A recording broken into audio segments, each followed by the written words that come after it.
إن الحمد لله نحمده ونستعينه ونستغفره ونعوذ بالله من شرور أنفسنا ومن سيئات أعمالنا من يهده الله فلا مضل له ومن يضلله فلا هادي له أشهد أن لا إله إلا الله وحده لا شريك له وأشهد أن محمدا عبده ورسوله لا نبي ولا رسول بعده الذي بلغ الرسالة وعد الأمانة ونصح الأمة وتركها على مهجة البيضاء ليلها كنهارها لا يزيل عنها إلا حامد.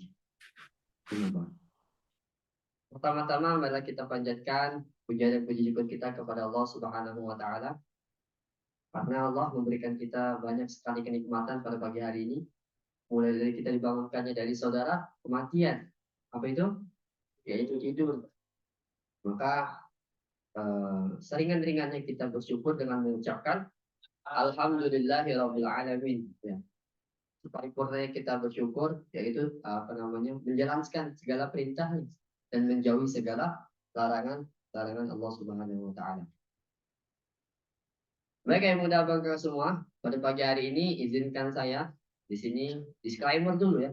Disclaimer dulu. Di sini Wahyu bukan maksud menggurui apalagi mengajari ayah muda abang kakak semua yang mungkin jauh lebih tua umurnya daripada Wahyu, pasti lebih banyak pengalaman hidupnya daripada Wahyu gitu ya. Ilmunya juga begitu, pasti lebih banyak ilmunya daripada Wahyu. Jadi di sini Wahyu ya ingin sharing gitu ya, ingin berbagi apa yang Wahyu tahu. Begitu ya mudah abang kakak, izinkan Wahyu kurang lebih ya 20 sampai 30 menit ke depan untuk kita sharing-sharing ya. Baik.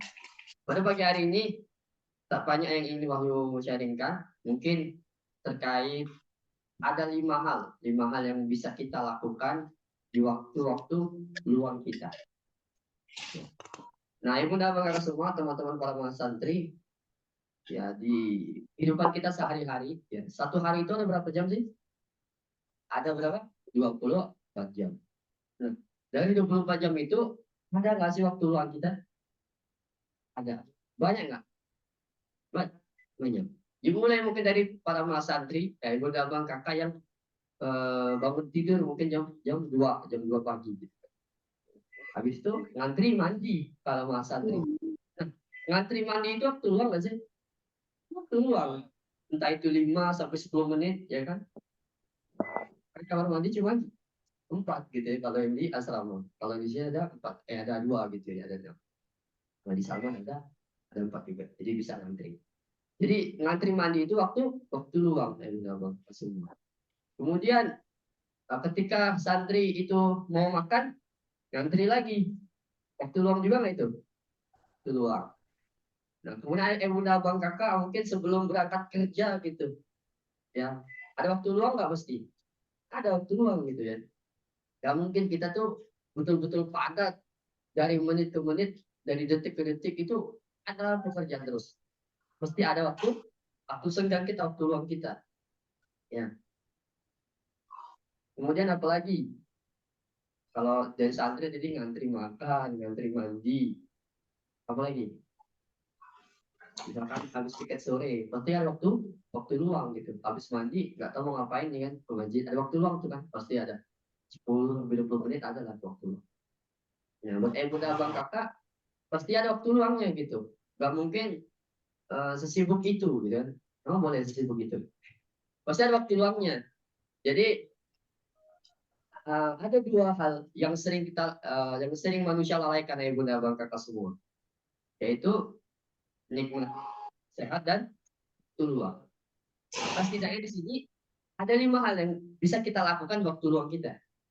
Apa sih 5 hal tersebut? Yang pertama itu membaca Al-Quran. Membaca Al-Quran. Nah, mungkin buat ibu dan abang kakak yang ya lagi ngantri mandi misalkan kita tadi kan, nggak bawa Al-Quran. Ya setidaknya santri ya murojaah gitu kan, hafalan yang sudah dia punya gitu. Kalau ibu dan abang kakak bisa ya baca trikul ataupun ayat-ayat seperti halnya mim gitu. Kita mim sudah jauh nih, al-Musyah udah mau habis, udah selesai bahkan ya kan. Murojaah itu sambil misalkan nunggu apa yang nganterin anak sekolah gitu ya. murojaah, hal ataka haditsul ghasyiyah, dan lain sebagainya. Diulangin terus.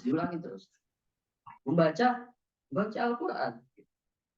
Bisa nggak santri seperti itu? Insya Allah. Nah, ini salah satu yang mungkin belum Anda lihat gitu ya. Kalau Anda berkaca pada diri Anda sendiri waktu itu ketika masa-masa seperti itu, masa-masa ziyadah, itu nggak ada waktu luang yang Anda biarkan kosong gitu. Bahkan ketika ngantri makan, itu pegang Al-Quran gitu. Tidaknya ya 2 menit, 3 menit kita ngantri, dapatlah 5 baris halaman yang kita hafal baru gitu. Seperti itu. Ya.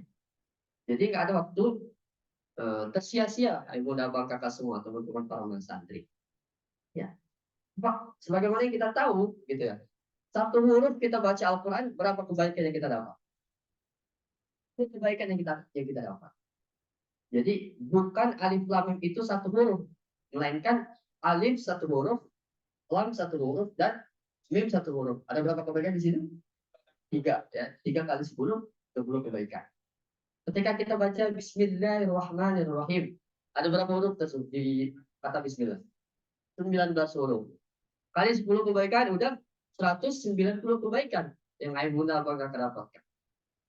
Bagaimana kemudian jika ayah bunda abang kakak di waktu luang tersebut baca minimal setengah halaman atau misalkan trikul, gitu. Sudah berapa huruf yang kita dapat kebaikan tersebut? Nah, kebaikan-kebaikan tersebutlah yang kita kumpulkan dikit demi sedikit, karena kan ada tuh wa'at bisa di atas hasanatan huma.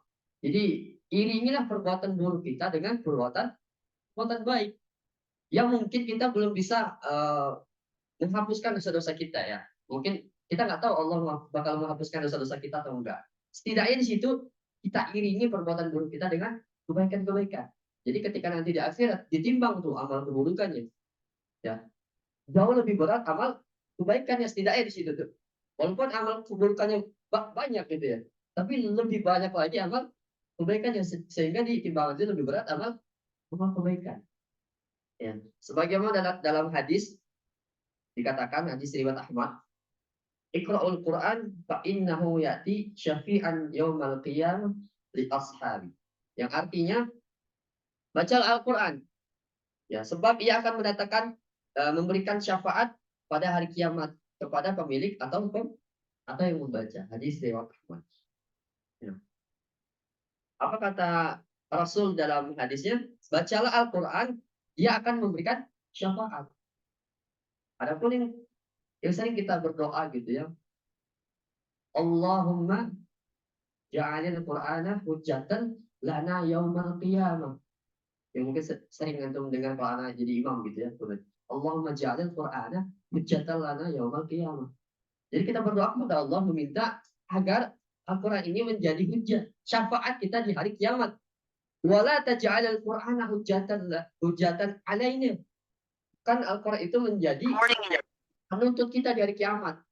Nah, ini yang bahaya gitu ya. Banyak mungkin dari para penghafal Quran gitu ya, yang punya hafalannya banyak tapi dilalaikan. Hati-hati.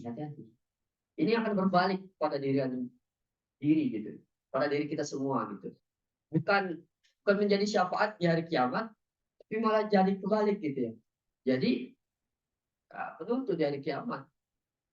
Kenapa aku nggak diulang-ulang ketika sudah dihafal di dunia dan lain sebagainya. Nah, yang pertama itu membaca Al-Quran yang menggunakan kata semua. Satu hal ini mungkin bisa nggak kita aplikasikan langsung? Insya Allah bisa ya. Insya Allah bisa. Saya yakin pasti ayah bunda abang kakak, teman-teman para santri bisa langsung diaplikasikan. Ada waktu luang sedikit, ya murojaah hafalan yang sudah kita hafal. Nah, ayah bunda abang kakak nih, mim ya. Jangan sampai hafalan mim ini terbengkalai gitu. Nah, disitulah waktu ayah bunda abang untuk mengulang. Ya. Kalau misalkan yang belum bisa kita baca Al-Quran di situ, setidaknya kita dengerin murotal atau dengerin apalah gitu ya. Yang murotal apapun ceknya untuk membaca. Itu yang pertama, membaca Al-Quran. Lalu yang kedua yang bisa kita lakukan, hal yang kedua di waktu luang, yaitu beristighfar. Ini mungkin salah satu mudah untuk mudah untuk direncanakan, tapi sulit untuk dilakukan. Salah satunya istighfar. Kayak misalkan buang sampah gitu kan, hal yang kecil gitu, yang mungkin mudah dilakukan, tapi sulit untuk dikerjakan gitu. Yang pertama istighfar.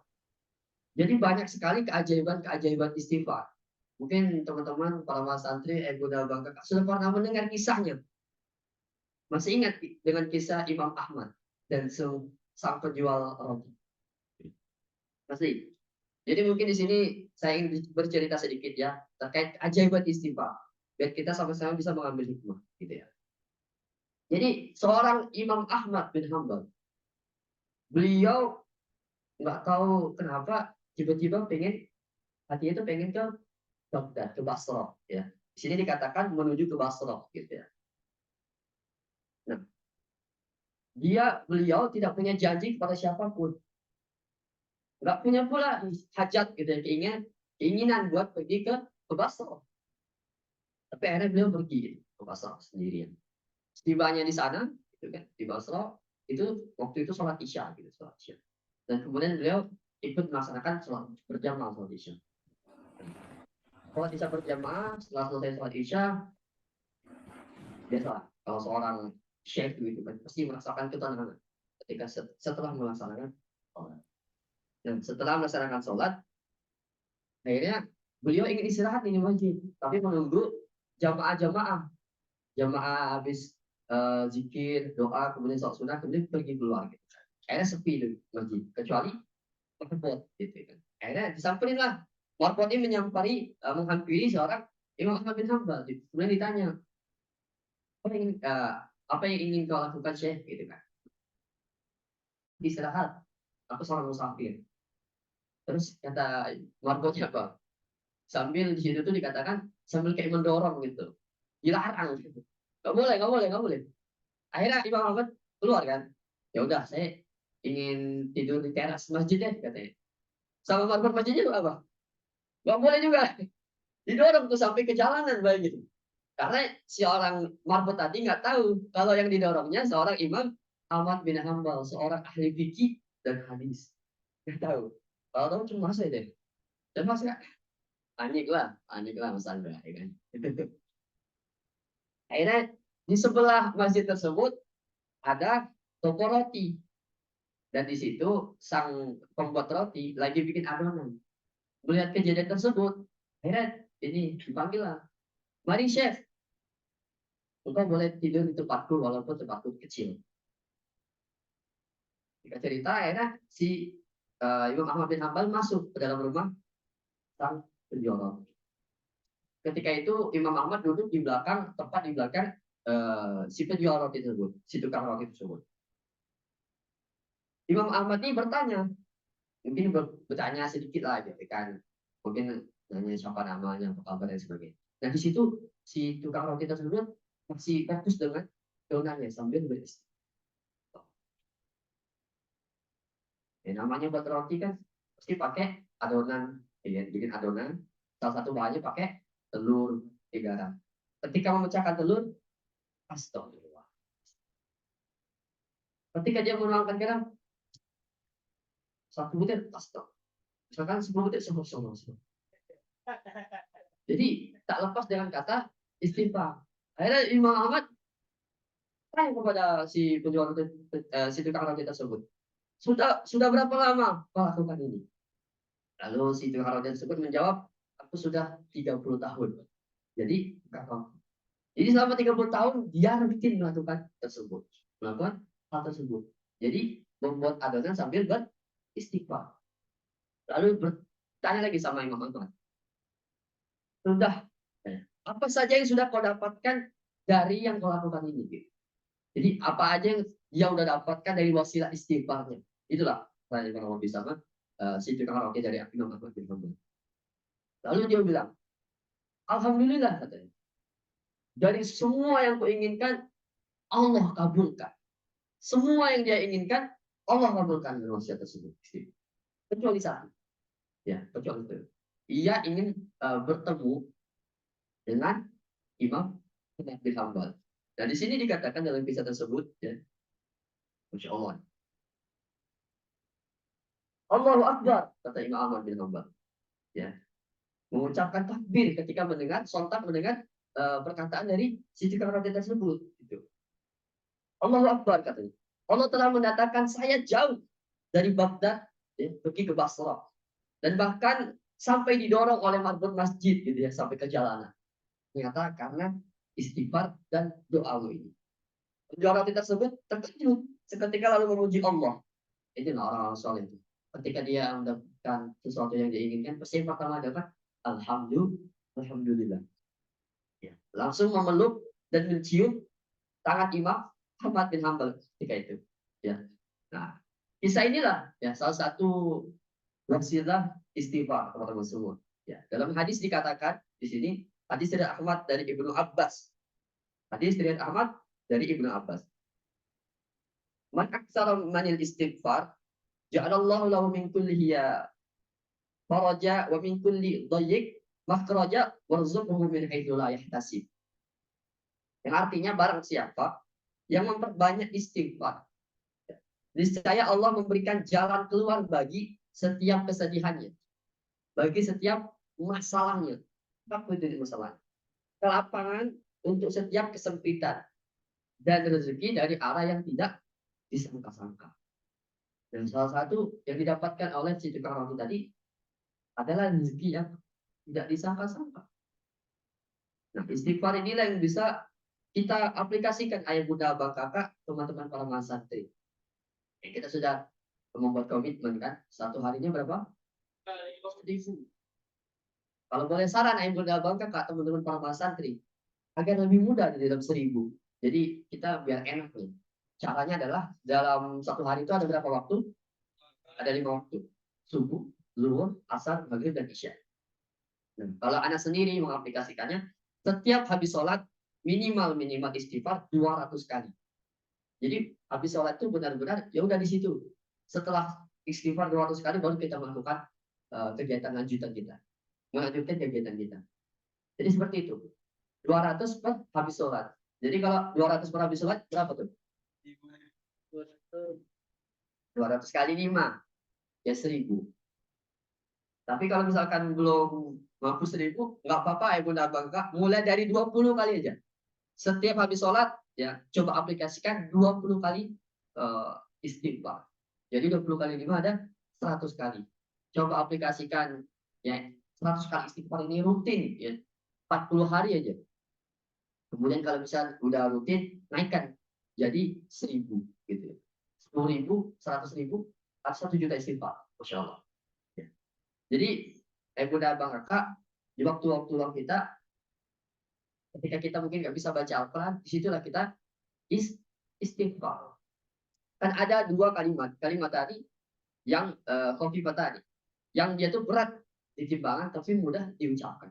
Apa bacanya? Subhanallah wa bihamdihi subhanallah azim. Yang sering kita mendengarkan mungkin ini familiar gitu ya. Mendengarkan kata ini gitu kan. Subhanallah wa bihamdihi subhanallahil azim.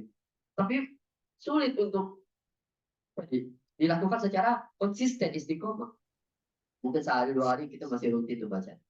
Tapi untuk selanjutnya susah. Maka di sini Ibu Abang Kakak seperti yang saya sarankan tadi, setiap habis sholat 200 kali aja. Ya. Mungkin ditambah 200 kali istighfar, 200 kali salawat, 200 kali subhanallah bihamdihi subhanallahil azim. Jadi 5 waktu itu bisa kita dapatkan 1.000 kali istighfar. Mungkin cara simpelnya seperti itu yang bisa kita lakukan.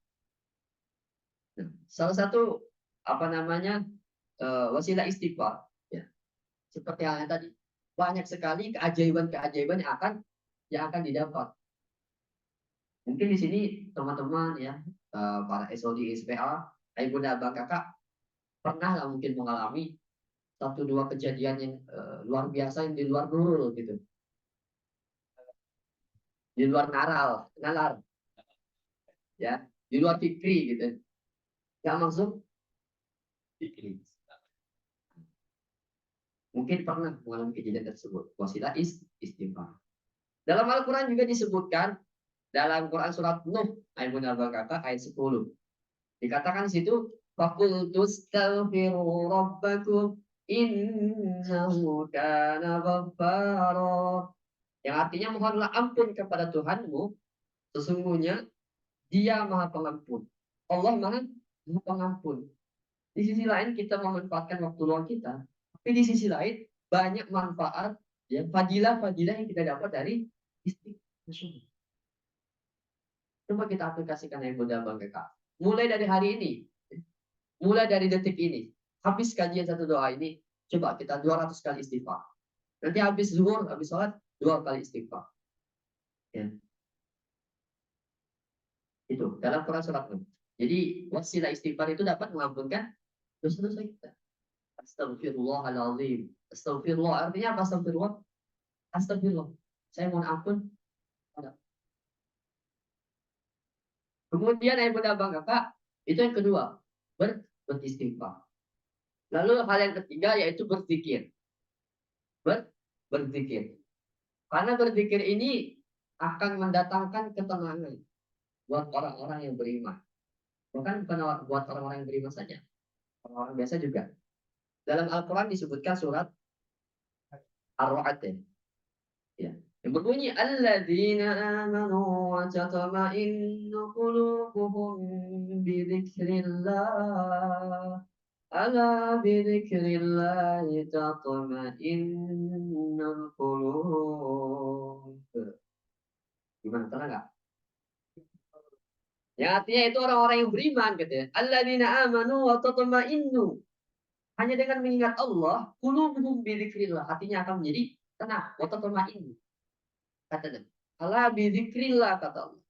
Hanya dengan mengingat Allah, hati akan menjadi tentram. Tuh. Hanya dengan mengingat Allah, hai bunda bangsa, teman-teman para santri. Kalau antum mengingat Dia di kala sedih, itu nggak bakal tenang. Hanya dengan mengingat Allah. Itu. Alladzina amanu katanya. Panggilan buat orang yang beriman. Baik imannya setebal gunung, setipis kertas, dan lain sebagainya. Semua yang dipanggil. Orang-orang yang beriman. Maka ibunda abang kakak yang mungkin hari ini ya banyak masalah, PHK, ya, penyakit hutang keluarga, tiga itu. Banyak masalah yang kita hadapi sekarang, apapun dari masalah yang kecil sampai masalah yang terbesar gitu. Maka dengan wasilah berzikir inilah kita mendapatkan ketenangan. Pertanyaannya, kalau misalkan dengan berzikir hati belum tenang, gimana Ustaz?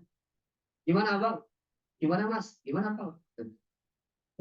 Gimana coba kalau belum juga tenang berzikir? Maka dipertanyakan, waktu dipertanyakan. Maka sebelum tadi berzikir, maka beristighfar. Banyak-banyak beristighfar. Biar hati dilembutkan. Ketika hati sudah dilembutkan, ketika kita mendengar bacaan Al-Quran, itu tersentuh gitu ya. Ketika seorang yang beriman, disebutkan kata Allah saja. Allah, itu getar dia. Allah. Apalagi ayat-ayat Al-Quran. Nah itu hal yang ketiga yang Bunda Abang Kak berzikir. Dalam berzikir tersebut, ya simpelnya adalah kita baca astagfirullah, astagfirullah, astagfirullah. Kalau lengkapnya astagfirullahaladzim, alladzi la ilaha illallah, alladzi la ilaha illa huwal hayyul qayyum wa natubu ilaihi. Boleh panjangnya boleh. Kalau versi pendeknya boleh nggak? Boleh. Kemudian yang keempat, Bunda Abang Kakak, teman-teman para santri, kita bisa mengisi waktu luang kita dengan bersolawat. Seperti yang saya katakan tadi gitu ya. Dalam kita waktu luang itu bisa kita bersolawat. Bersolawat kepada siapa? Kepada Nabi Muhammad Sallallahu Alaihi Wasallam. Karena ketika kita satu kali bersolawat saja kepada baginda Nabi Muhammad Sallallahu Alaihi Wasallam, dibalas sama Allah berapa? Inna Allah wa malaikatahu. Sesungguhnya Allah bersolawat kepada Nabi. Ketika kita sholat, ya, Allah ikut sholat kan? Ketika kita puasa, Allah ikut puasa nggak? Ketika kita zakat, Allah ikut zakat ya? Ketika kita umrah, haji, yang melaksanakan haji, Allah ikut di haji nggak? Tidak. Tapi ketika kita bersolawat, Allah lebih dahulu bersolawat kepada Nabi Muhammad SAW. Ya. Keutamaan istighfar yang banyak fadilah-fadilah. Salah satu yang sering kita dengar setiap pagi kerja satu doa gitu ya. Agar memunculkan sifat-sifat nubuwah ya. Kalau disingkat itu fas. Apa itu fas? Fatwana. Fatwana itu apa? Fatwana itu apa? Cerdas. Kemudian A, amanah, dapat dipercaya. Kemudian S-nya sidik, jujur. Dan yang ketiga, T, tabligh, dapat menyampaikan. Supaya kita salawat kepada Nabi Muhammad SAW untuk mendapatkan salah satu sifat-sifat Nabi tersebut. Ya. Kalau orang yang sering berselawat, mustahil bodoh. Ya tadi fatona, cerdas. Orang yang sering bersalawat, orang yang mengamalkan salawat, mustahil bohong. Karena mendapatkan sifat sidik. Orang yang mengamalkan salawat, yang sering bersalawat, gak mungkin dia berdusta. Karena dia dapat dipercaya. Gak mungkin dia berkhianat. Kemudian orang-orang yang sering bersalawat, insya Allah dimudahkan lisannya untuk menyampaikan kebaikan-kebaikan pada orang lain. Setidaknya minimal balik ani walau satu ayat tadi, gitu. Seperti kajian satu doa, tipis-tipis kita bahas. Tapi yang bisa kita aplikasikan di kehidupan kita sehari-hari. Itu yang keempat, berselawat. Lalu yang terakhir, yang bunda bang kakak, yang bisa kita lakukan di waktu luang kita adalah berdoa kepada Allah Subhanahu wa Ta'ala. Karena saya mendapatkan quotes ya dari almarhum Syekh Ali Jaber gitu ya. Lakukanlah kebaikan sekecil apapun gitu. Karena kita tidak tahu amal yang mana yang membawa kita ke surga Allah Subhanahu wa Ta'ala. Pertanyaannya, yang membuat kita ke surga itu amal kita atau rahmatnya Allah? Rahmat kita atau amalnya? Salat kita atau rahmatnya Allah? Rahmat Allah gitu ya. Rahmat Allah. Jadi ada juga orang yang sudah tunggak-tunggit sholat 500 tahun. Dia masuk surga karena sholat 500 tahun atau karena rahmat Allah? Karena rahmat Allah. Maka kan ada kisah seorang pelacur gitu. Maaf, seorang pelacur yang memberikan air minum kepada hewan yang mungkin hewan itu anjing gitu ya, memberikan minum kepada anjing di situ. Dikatakan di situ, iya Allah ampuni dosa-dosanya dia masuk surga. Itu pastilah ya. Berdoa kepada Allah. Jadi di waktu-waktu luang kita, ibu dan bang kakak, ya bisa kita berdoa kepada Allah. Berdoa dengan maksud bertawasul atas apa-apa yang kita lakukan. Jadi kita membaca Al-Quran yang pertama, ya kan. Lalu yang kedua beristighfar. Lalu yang ketiga berzikir. Yang keempat bersalawat. Kemudian yang terakhir kita berdoa atas empat yang kita lakukan ini, ya semoga menjadi wasilah. Jadi masukannya kita ke dalam surganya Allah Subhanahu wa Ta'ala. Karena dengan berdoa, apa kata Allah? Wa idza sa'alaka ibadi anni fa inni qarib. Ya, aku dekat kata Allah. Fa inni qarib. Maka berdoa padaku. Allah pasti kabulkan doa-doa kita. Pasti itu. Pertanyaannya adalah, kenapa doa kita tuh sampai sekarang belum terkabul? Gitu. Ya mungkin karena ada dosa-dosa yang kita lakukan. Maksiat-maksiat yang kita lakukan. Atau mungkin dari ya gaji kita, hasil pendapatan yang kita dapat itu bukan dari yang halal gitu. Hati-hati. Itu salah satu ya pembatas gitu. Nggak bisa kita dapat yang kita inginkan. Gitu. Jadi maksiat itu salah satu ditundanya doa-doa kita, dikabulkannya doa-doa kita. Maka tadi salah satu wasilahnya adalah dengan beristighfar agar Allah bukakan pembatas tersebut. Kalau ibarat kata nih gelas gitu ya, terus ditutup di atasnya gelas tersebut. Kalau misalkan kita tuang air, masuk nggak? Kita masukin apa aja, masuk nggak? Enggak, karena tertutup. Tugas kita adalah membuka tutup ini dengan memperbanyak istighfar, minta ampun kepada Allah. Pelan-pelan, lama-lama Pembuka itu terbuka Ibunda Abang Kakak. Lama-lama terbuka dan akhirnya ketika dimasukkan air masuk, apapun masuk. Jadi disitulah mulai itu datang nikmat-nikmat ya, rezeki-rezeki yang tidak disangka-sangka dari Allah Subhanahu wa Ta'ala. Itu yang mudah Bang Kakak ya. Bisa nggak diaplikasikan ke kelima hal ini? Ya, ini nasihat buat Wahyu pribadi gitu ya. Nasihat buat saya pribadi buat melakukan ini gitu. Karena jangan sampai aneh menyampaikan saja tapi tidak melakukan. Walk the talk dan talk the walk gitu. Apa yang kita katakan. Jadi yang mudah Bang Kakak, bismillah. Kita mulai dari detik ini, kita manfaatkan waktu-waktu luang kita dengan membaca Al-Quran. Kemudian kalau nggak bisa baca Al-Quran, beristighfar. Nggak bisa juga berzikir. Ya. Kemudian kalau nggak bisa berzikir, berselawat kepada Nabi Muhammad SAW. Lalu yang kelima, berdoa di waktu luang-luang kita. Karena waktu-waktu luang itu kan kayak misalkan dari habis azan menuju qomat, itu waktu luang nggak? Waktu luang yang mustajab. Manfaatkan untuk berdoa. Misalkan lagi kerja, kayak misalkan lagi di kebun, hujan tiba-tiba, ya udah berhenti dulu kerja dari luar gitu, jadi apa namanya lapangan. Disitulah waktu kita berdoa. Mungkin itu saja yang saya dapat sampaikan ya Bunda Bang Kakak. Semoga 5 hal ini bisa kita aplikasikan bersama-sama. Yang tipis-tipis coba kita aplikasikan. Insya Allah Allah mudahkan karena ketika seseorang itu berniat untuk melakukan kebaikan, insya Allah Allah akan mudahkan.